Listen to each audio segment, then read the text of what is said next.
Lepo pozdravljeni. Vsi ukrepi, ki jih na Ministrstvu za infrastrukturo ter tudi Vlada Republike Slovenije sprejemamo v teh dneh, so pač namenjeni enemu samemu cilju, in sicer zajezitvi širjenja koronavirusa. Namreč to je prednostna naloga te vlade in vseh ministrstev. Zavedamo se namreč, da marsikateri ukrep, že sprejet ukrep, posega v življenje in delo ljudi. Prepoved, na primer, javnega potniškega prometa, omejitve pri tovornem prometu na drugi strani, prepoved zračnega prometa, začasna zamrznitev vseh postopkov za prometna in vozniška dovoljenja in za registriranje vozil. Vse to seveda vemo, pušča določene posledice. Ampak pri vsem tem skušamo biti sorazmerni, kolikor je le mogoče, vendar manevrskega prostora ni prav veliko. Zato se državljankam in državljanom, prebivalcem Republike Slovenije zahvaljujem za razumevanje in strpnost. Mnogi mi te dni pišete kot ministru za infrastrukturo, kdaj se bodo vsi ti ukrepi sprostili. Poglejte, sprostili se bodo takrat, ko bomo virus omejili ali pa imeli na primer dovolj opreme, da bi potniški promet lahko potem nemoteno ponovno z določenimi omejevalnimi ukrepi sprostili. Potniški promet, gospe in gospodje, brez zaščitnih mask pač ni mogoč, saj se bo virus potem širil še naprej. Naša posebna skrb na Ministrstvu za infrastrukturo je zagotovo skrb za transport, za dobavo blaga, da tranzit poteka nemoteno. In ne morejo in ne smejo tovorna vozila na mejah čakati več kot 15 ur s pokvarljivim blagom. Vsak dan se usklajujemo z ministri sosednjih držav, da konvoji potekajo nemoteno. Vsaka država, žal, tudi država Evropske unije, najprej gleda nase in na svoje ukrepe, zato prihaja do težav. Včeraj smo zato ustanovili posebno koordinacijsko ekipo, skupino, ki jo sestavljamo Ministrstvo za infrastrukturo, Ministrstvo za notranje zadeve, Obrtna zbornica, Gospodarska zbornica, in cilj je pomoč avtoprevoznikom z informacijami, da nam lahko nemoteno dobavljajo nujno potrebno blago. In ko ste doma, in zdaj v teh dneh morate biti, porabite tudi več elektrike. Več kuhate, več perete, porabite več tople vode, več časa gorijo elektronske naprave. Računalnik, televizija, zato smo želeli skupnimi močmi znižati tudi ta strošek. In z veseljem omenjam ta trenutek odlok, ki ga je Vlada Republike Slovenije sprejela včeraj, in po zadnjih izračunih Agencije za energijo ta ukrep za kar 27% znižuje ceno elektrike.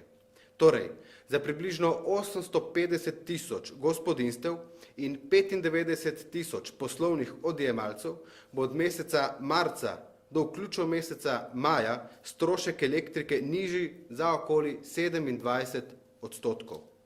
Vlada Republike Slovenije torej za te tarifne skupine odjemalcev izdala odlok o začasnem 3-mesečnem neplačevanju prispevkov za zagotavljanje podpore proizvodnje električne energije v soproizvodnji z visokimi izkoristkom iz obnovljivih virov energije.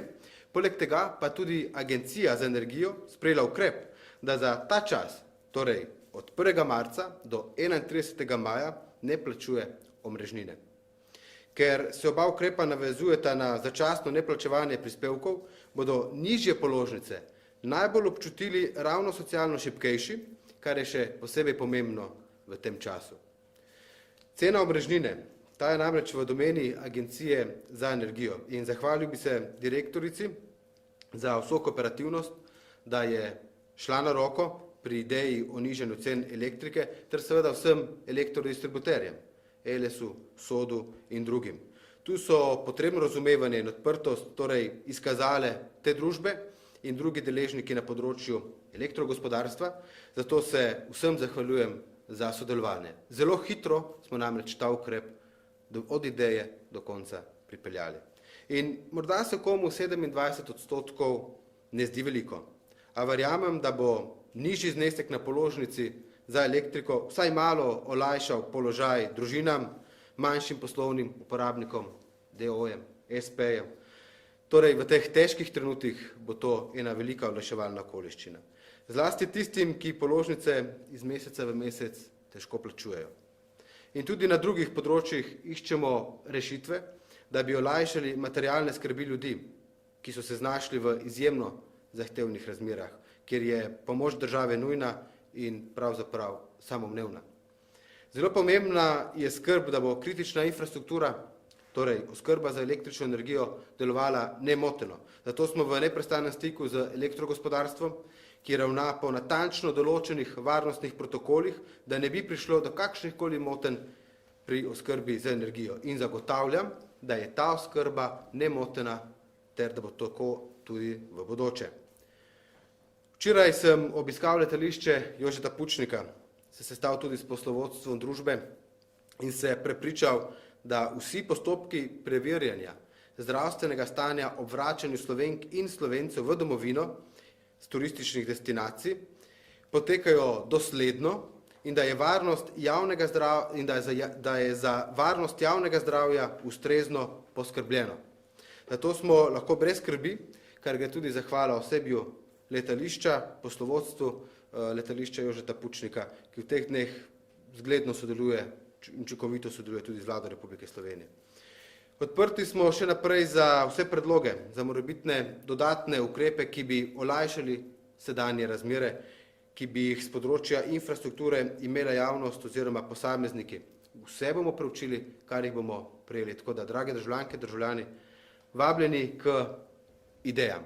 Kar se pa tiče omejevalnih ukrepov, tukaj moramo biti sorazmerni, prosimo pa za zaupanje. Vem, da je mnogim v teh dneh težko, trpite posamezniki, trpijo družine, trpi gospodarstvo.